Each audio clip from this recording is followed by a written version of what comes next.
आप देख रहे हैं web and digital channel. Web design का कोर्स करने के लिए हमारे चैनल को सब्सक्राइब करें और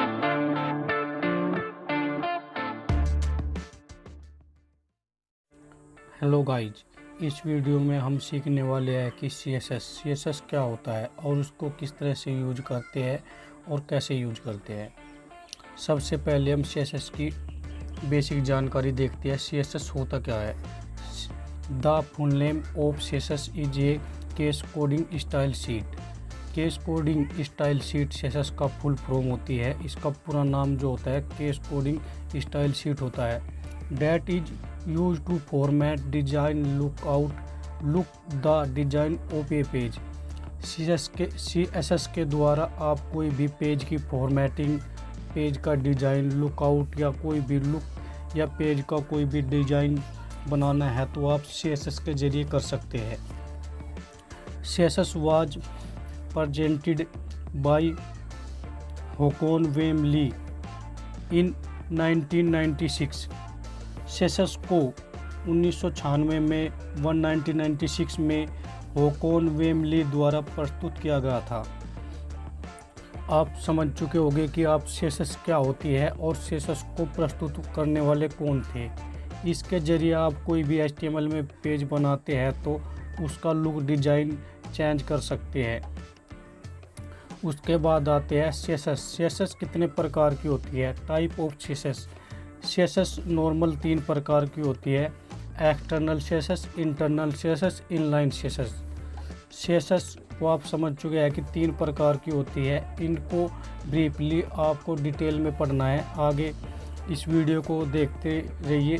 इस वीडियो में हम CSS को बहुत अच्छी तरीके से डिटेल में पढ़ाने वाले हैं। CSS कितने प्रकार की होती है उनको डिटेल में पढ़ना है। एक्सटर्नल CSS क्या होती है। External CSS first create a separate file in which write coding of CSS to use that coding in someone. External CSS में सबसे पहले एक अलग से फाइल बनाते हैं और जिसमें CSS की कोडिंग लिखते हैं। उसके बाद with the help of the link in the head section of the page we link it to the page. उस कोडिंग को उपयोग में लेने के लिए उस पेज को हेड सेक्शन में लिंक करते हैं और उसकी सहायता से हेड सेक्शन के ज़रिए पेज में भी लिंक हो जाता है। अगर कोई हमने HTML की फाइल बनाई है और एक्सटर्नल CSS को उसमें यूज करना है तो आपको एक्सटर्नल CSS की सबसे पहले एक अलग से फाइल बनानी होगी।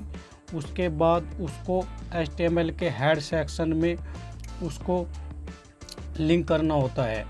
आप इसको एक एग्जांपल के थ्रू भी समझ सकते हैं इसको किस तरह से करना है। मैं आपके सामने एक एग्जांपल दे रहा हूँ, आप इसको इस तरह से कर सकते हैं।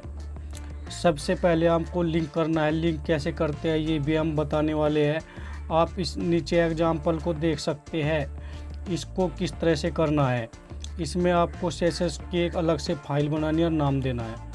उसके बाद देखें तो internal CSS writes the coding of CSS in the head section of the page that is a coding and the coding is use with the help of the attribute to access the class और ID in the coding और line. Internal CSS में आप जिस page में coding करना चाहते हैं उसी पेज के हेड सेक्शन में CSS की कोडिंग लिखते हैं।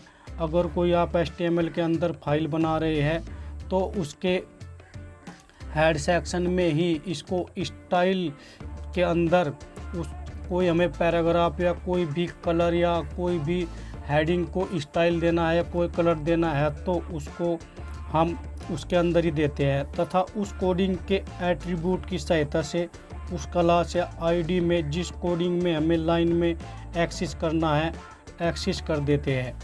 आप इंटरनल CSS और एक्सटर्नल CSS को अच्छे से समझ गए होंगे। उसके बाद जो आता है इनलाइन CSS को अच्छे से समझते हैं। इनलाइन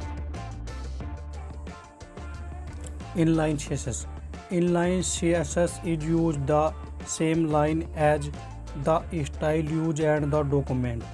इनलाइन सीएसएस को उसी लाइन में हम यूज करते हैं जिसमें हमें फॉर्मेटिंग या कोई भी डिज़ाइन यूज करना है।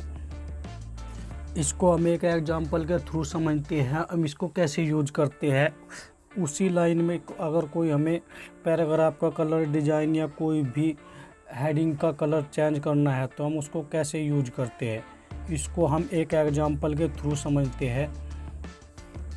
इसको कैसे यूज करते हैं, अगर कोई भी हमने हेडिंग बनाई है, हेडिंग के अंदर हम सबसे पहले H1 लिखेंगे, उसके बाद स्टाइल लिखेंगे, स्टाइल के बाद इक्वल कलर कैसा करना है उस हेडिंग का वो कलर उसमें लिखेंगे और फिर से हेडिंग को क्लोज करेंगे और उसके बाद इसमें यह एक्सेस हो जाएगा। आप समझ चुके होंगे कि इनलाइन सीएसएस को कैसे यूज करते हैं।